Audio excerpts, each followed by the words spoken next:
Well, this morning, as we talk about the Christmas story, we're going to talk about some of my favorite characters in the Christmas story. You might know them as the Magi, or you might know them as the wise men. They're not women, they're wise men. And you've probably heard they're wise. We know this because they were late to the birth of Christ, because they couldn't ask for directions. They didn't bring practical presents. They brought out, baby formula, whatever practical women things would get. They brought gold, incense, and myrrh. What good is that to a mom and her little baby? So we know they're wise men. But in all seriousness, I love these characters because they reveal so much about the heart of God and what God is like. And one of the things that we know about these characters, the Magi, fundamentally, these wise men, at the very heart, they're searchers. They're searchers after the heart of God. They are, we don't know all about their origins. We know they're not Jewish, so they're foreigners. They haven't been entrusted with a special knowledge of God. They didn't grow up in church. They didn't grow up in Sunday school. But what we do know is they grew up with an ache to know truth and to know the true God. And so we find these characters as searchers in the Christmas story, and we also find how God meets them in an incredibly unique and powerful a way just for them. So we're going to jump into that story, learn about their story, and then talk about what it means for us this morning. So if you have a Bible, open up to Matthew chapter 2, starting in verse 1. After Jesus was born in Bethlehem in Judea during the time of King Herod, Magi from the east came to Jerusalem, and they asked, "Where's the one who has been born King of the Jews? We saw his star when it rose and have come to worship him." So the first question I have for you is, why did the Magi come to visit baby Jesus? Why? To worship? Well, and they saw a star, which is pretty incredible, right? How many of you think you would have noticed if there was an extra star in the sky? I don't think I would have noticed, and apparently no one else noticed either, because these were the only three people who showed up because of this star. Now, this star is there's all sorts of speculation and ideas about this star because it's a pretty amazing phenomenon. But before we get to the star, I want to quickly give you a glimpse of maybe why they were studying the stars. So we call them the wise men. You might hear the term magi. The Greek word is the word magos. Now, basically, what these three characters are in the story, they are astronomers and astrologers all kind of grouped into one. Their profession was they just studied the heavens. And they learned about the movements of the planets and the stars. They learned about the order and the repetition and the patterns. So they are the type of people who would notice if something was different. Now, they were not just astronomers, they were also astrologers. You see, because in their day, they believed that those beings up in the sky, they weren't just, balls of flaming gas and planets. They believed they were heavenly bodies. They were gods and goddesses, and they believed that the movements of the heaven was the way that the divine would communicate to people. And so they would study the skies, searching for God, searching to know truth. That's what they did. Now, one day, or perhaps a few days, they were studying the stars, and they noticed that something really interesting happened that didn't happen normally. Now, as I said before, there's different ideas of what exactly this could mean and how the star came to be. To start with, you have to get a little glimpse of how the Greek plays out in this particular passage. So there's two ways, really, you can interpret this passage when you talk about the star. Here are the two ways. And it comes from the Greek word Anatole, which can mean in the east or at its rising. So you could read this passage, we saw his star when it rose, or we saw his star in the east. Now, if you know the story, they came from the east, so a lot of translations don't say the star in the east because why would they follow a star in the east if they were going west, right? Unless the eastern skies gave them a message that was important to their journey. One of the phenomena that happen that modern-day astronomers talk about is that leading up to 6 BC, something happened with the planets, and that is that Jupiter and Saturn aligned 3 times right before 6 BC, the birth of Christ. And those planets came together 3 different times, and there's a certain meaning it would have had for these astrologers and astronomers in their day. You see, Jupiter was considered, actually, I'm going to make sure I don't get it mixed up with the other one. Okay, Jupiter was considered the royal planet. So that was the planet that represented royalty. And then you had Saturn, which represented the Jewish people. Now, so for them, for these two planets to come together 3 times leading up to 6 BC, which would have started their travels from far away, they probably saw something like this and thought, wow, this is a signal that a new king is being born amongst the Jewish people. So that's one possibility, just a natural phenomena that signals something to the wise men. Of course, the other possibility as well, which is pretty amazing, is that God supernaturally rose a star and put it in the heavens, and they were the 3 that noticed. And that star led them all the way to baby Jesus. And maybe both of those things happen.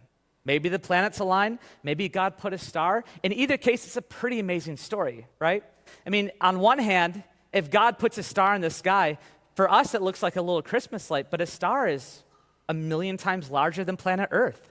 It's a pretty amazing thing that God would put this thing in the sky and allow it to lead these wise men.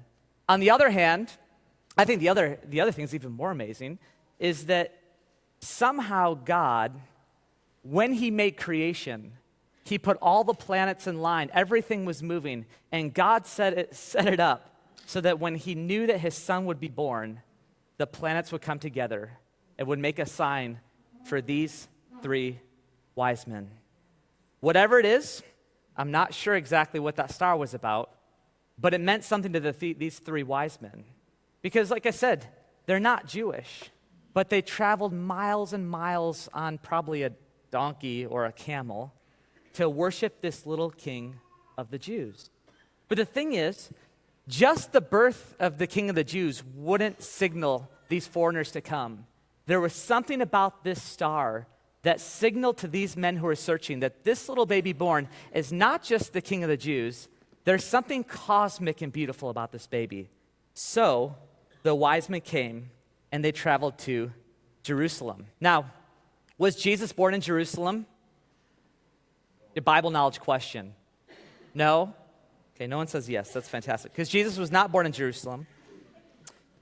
But if you are the wise men and you're looking for the birth of a king, why do you go to Jerusalem? Jerusalem's the capital. That's where you expect the king to be born. And so our story picks up here. Let's keep reading. And the wise men show up in Jerusalem. Here we go. When King Herod heard this, he was disturbed, and all Jerusalem with him. When he had called together all the people's chief priests and teachers of the law, he asked them where the Messiah was to be born. In Bethlehem in Judea, they replied, for this is what the prophet has written. But you, Bethlehem, in the land of Judah, are by no means least among the rulers of Judah. For out of you will come a ruler who will shepherd my people Israel. Then Herod called the Magi secretly and found out from them the exact time the star had appeared. He sent them to Bethlehem and he said, go and search carefully for the child. As soon as you find him, report to me so that I may go too and worship him. Now, a couple people are disturbed in the story.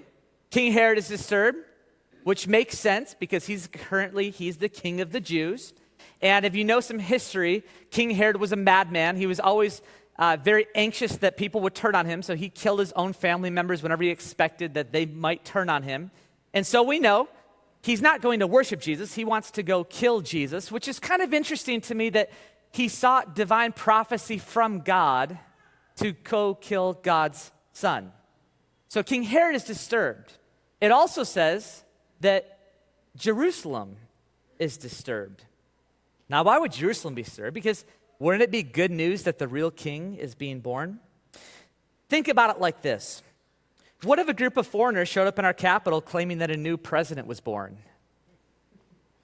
I mean, what if a group of Muslims from the Middle East went to Washington, D.C. and started telling everybody that a new president has been born and they've come to worship the president? It's a little disturbing. I mean, we might laugh it off, but that's a disturbing. And that's kind of why Jerusalem is disturbed too. These non-Jewish foreigners have shown up in the capital, and they are claiming that the new king is born. Foreigners aren't supposed to choose the next king. It's disturbing to King Herod and to the people. So King Herod decides what he needs to do. He calls the religious scholars, he calls the Jews to him, and he says, hey, let's look at the prophecies. Tell me where the Messiah is born. And they dug back into Micah, written years and years before Christ, and they said, here's what the prophecies from God say. But you, Bethlehem, though you are small among the clans of Judah, out of you will come for me one who will rule over Israel, whose origins are from old, from ancient times. And so he sends out the Magi and says, tell me where the baby's at so I can come worship. But that's actually not why he sends them out. Let's go in the story further. Verse 9.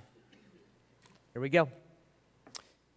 After they had heard the king, they went on their way, and the star they had seen when it rose over ahead of them until it stopped over the place where the child was.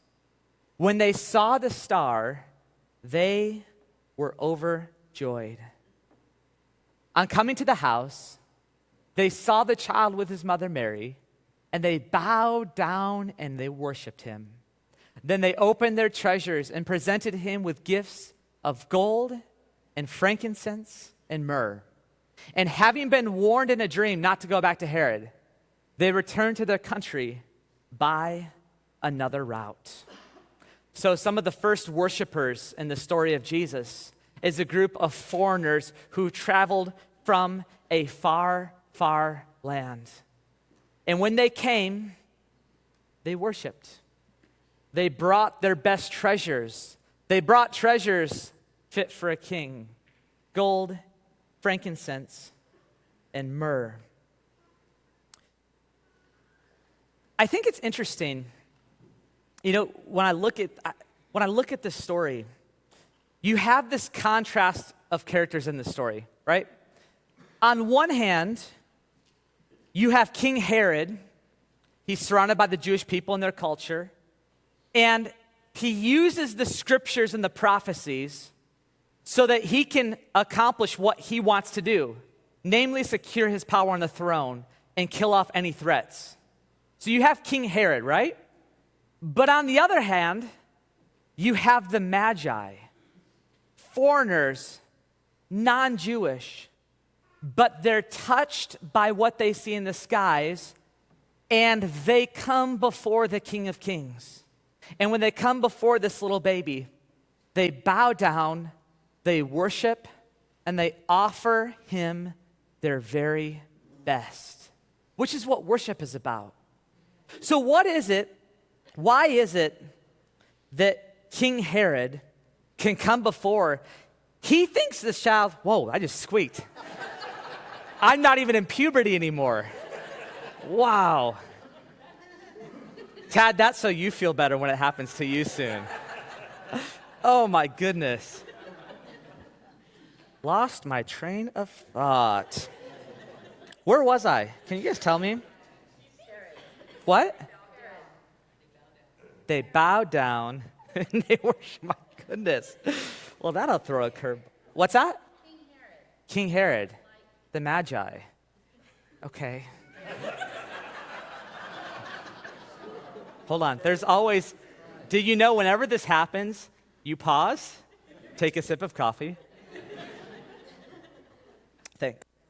Let's go back to King Herod. So what's the difference between King Herod and the Magi? I mean, it's pretty extraordinary to me. These Magi, non-Jewish, showed up and they would worship the King of Kings and the Lord of Lords. It almost gives you some questions to think about what religion is about. And I was thinking about how, as a man of God, as someone who loves Jesus, like when I have my Bible, like what does the Bible do in my life for me? What's the purpose of a document like the Scriptures and the revelation of God? Because Herod receives the revelation, and for him, he just wants to use it for his selfish reasons. But then for these non-Jewish foreigners who get a revelation from God, they are completely blown away, and they bow down before the King of Kings and the Lord of Lords. And it made me think a little bit.